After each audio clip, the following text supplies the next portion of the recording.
Indo British advanced pain clinic నొప్పి మాయం surgery దూరం ఫర్ అపాయింట్మెంట్స్ 9155515563.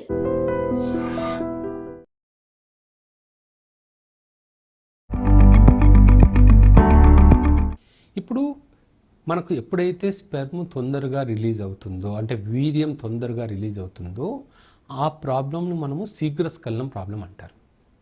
ఇంగ్లీష్లో దీన్ని ప్రీమెచ్యూర్ ఎజాక్యులేషన్ అంటారు, కొంతమంది పిఎంఈ అంటారు, కొంతమంది పిఈ అంటారు షార్ట్ ఫామ్లో. సో ఈ సమస్యకి కారణాలు ఏంటి? ఈ సమస్యతో చాలామంది బాధపడుతూ ఉంటారు. ఎవరికి చెప్పుకోవాలో ఎలా ట్రీట్మెంట్ తీసుకోవాలో తెలియక సతమతమవుతూ ఉంటారు. కొంతమంది డాక్టర్స్ దగ్గరికి వెళ్తే ఈ ఈ సమస్యకు కూడా వైగ్రా లాంటి టాబ్లెట్లు ఇస్తారు. కొంతమందికి అవి పనిచేస్తాయి, కొంతమందికి పని చేయవు. సో పని చేయకపోగా యాక్చువల్గా వాటికి అడిక్షన్ స్టార్ట్ అవుతుంది.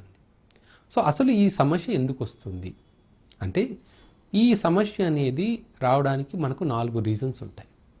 ఒకటి ఫియర్, అంటే సైకలాజికల్ రీజన్ అంట. ఫస్ట్ది పొరపాటున ఎప్పుడో ఒకరోజు తొందరగా అయిపోయింది అనుకుందాం, లేదా ఎప్పుడైనా ఫస్ట్ టైం సెక్స్ చేయడానికి ట్రై చేసినప్పుడు ఎవరైనా చూస్తారనే భయము, లేకపోతే ప్రెగ్నెన్సీ వస్తుందనే భయము, లేకపోతే ఆ అమ్మాయి ఏమనుకుంటుందో పర్ఫార్మెన్స్ గురించి, అంటే ఇంతకుముందు ఏదో సెక్స్ గురించి అంటే ఫ్రెండ్స్ సెక్స్ గురించి మాట్లాడి ఉంటారు కదా, నేను ఇంతసేపు చేయగలుగుతాను, ఆ అమ్మాయి అలా చేయింది, ఒక రోజులో 10 సార్లు కలిసాము, అలాంటి మాటలు విని, ఫ్రెండ్స్ మాటలు విని తను తక్కువగా అంచనా వేసుకోవడంలో కొన్నిసార్లు ఆ ఫియర్ వస్తుంది. దాన్ని పర్ఫార్మెన్స్ యాంగ్జైటీ అంటాం.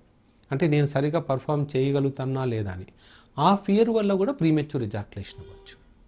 కానీ ఒకసారి అయిందనుకోండి, సపోజ్ ఫస్ట్ టైం కలిసినప్పుడు తొందరగా వీర్యం పడిపోయింది, మళ్ళీ సెకండ్ టైం కలిసేటప్పుడు మీరు ఏమని ఆలోచిస్తారు జనరల్గా? అరే ఫస్ట్ టైం నేను చేయలేకపోయాను, సెకండ్ టైం అన్నా నేను చేయగలుగుతానా లేదా అనే ఫియర్ స్టార్ట్ అయినప్పుడు ఆ ఫియర్ వల్లనే మళ్ళీ యాంగ్జైటీ వచ్చేసి మళ్ళీ ప్రీమెచ్యూర్ ఎజాక్యులేషన్ అయిపోతుంది. అంటే రీజనే ఈ ప్రీమెచ్యూర్ ఎజాక్యులేషన్ ఆర్ శీఘ్రస్ఖలనంకి రీజనే యాంగ్జైటీ ఒకటి. రెండోది ఎక్కువ ఎగ్జైట్ అవ్వడం. ఇప్పుడు భార్యాభర్తలు కూడా చాలా రోజుల తర్వాత కలవడానికి కుదిరింది అనుకోండి, అంటే భర్త ఒక చోట భార్య ఒక చోట పనిచేస్తున్నారు, చాలా రోజుల తర్వాత కలుస్తున్నారు, చాలా రోజుల తర్వాత ఎగ్జైట్మెంట్ ఎక్కువగా ఉంది, అప్పుడు కూడా కొన్నిసార్లు తొందరగా శీఘ్రస్ఖలనం అయిపోవచ్చు. కానీ అది జబ్బు కాదు, అది అప్పుడప్పుడు అవుతుంది. మళ్ళీ కలిస్తే మళ్ళీ ఎక్కువసేపు రావచ్చు. సో అదేంటి? దీనికి రీజన్ ఏంటంటే ఎక్కువ రోజులు గ్యాప్ పెరగడం వల్ల, ఎక్కువ ఎగ్జైట్మెంట్ ఉండడం వల్ల శీఘ్రస్ఖలనం సమస్య వస్తుంది. అలాంటి వాళ్ళకి, అంటే ఈ సెకండ్ కేటగిరీలో ఉన్న వాళ్ళకి ఏం చెప్తామంటే, కలిసే ముందు ఒక్కరోజు ముందు మాస్టర్బేట్ చేసేసుకుంటే, అంటే అస్తప్రయోగం చేసేసి స్పెర్మ్ రిలీజ్ చేశారనుకోండి, ఆ యాంగ్జైటీ తగ్గుతుంది. సో అది ఒక సింపుల్ సజెషన్. ఇంకొక కేటగిరీ ఏంటంటే హార్మోనల్ ఇంబ్యాలెన్స్. బాడీలో ప్రొలాక్టిన్ హార్మోన్ కానీ, థైరాయిడ్ హార్మోన్ కానీ, టెస్టోస్టిరాన్ హార్మోన్ కానీ ఇంబ్యాలెన్స్ ఉందనుకోండి, వాటి వల్ల కూడా శీఘ్రస్ఖలనం వస్తుంది.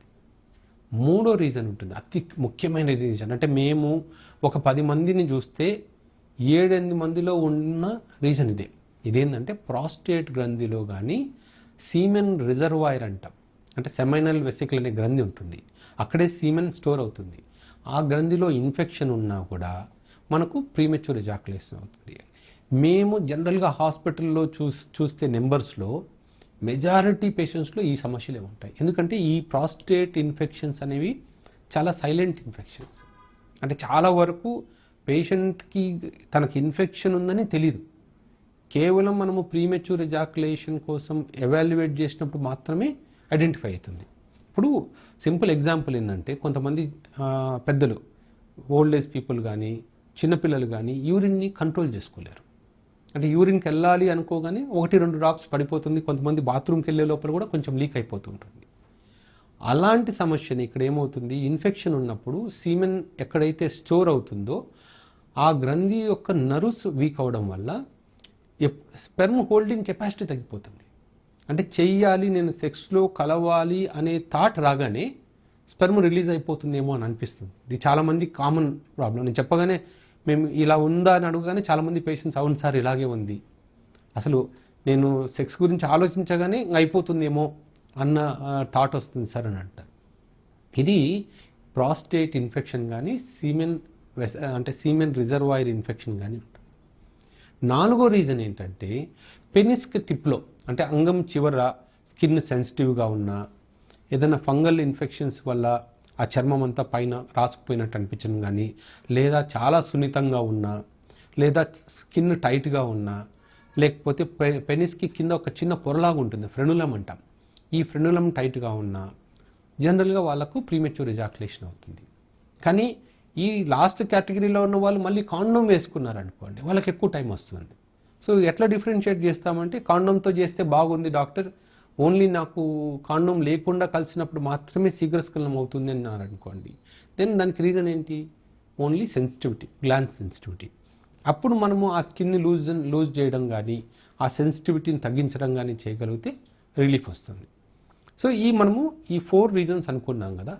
ఈ ఫస్ట్ సైకలాజికల్ రీజన్ని ట్రీట్ చేయడం చాలా ఈజీ.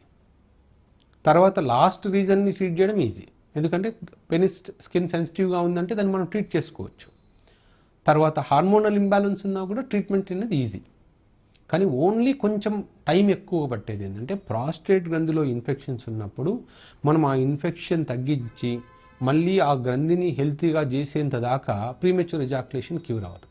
సో అందుకని అప్పుడు మనం స్కాన్స్ చేసుకొని, సిమెన్ కల్చర్ టెస్ట్ చేసుకొని ఏం ఇన్ఫెక్షన్ ఉందని ట్రీట్ చేసుకుంటే తప్ప వీళ్ళకి పర్మనెంట్గా క్యూర్ ఉంటుంది. అంటే కొంతమంది మందులతో రెస్పాండ్ అవుతారు, మందులు పెట్టగానే రెస్పాండ్ అవుతారు, కానీ మందులు ఆపేయగానే మళ్ళీ ప్రాబ్లం స్టార్ట్ అవుతుంది.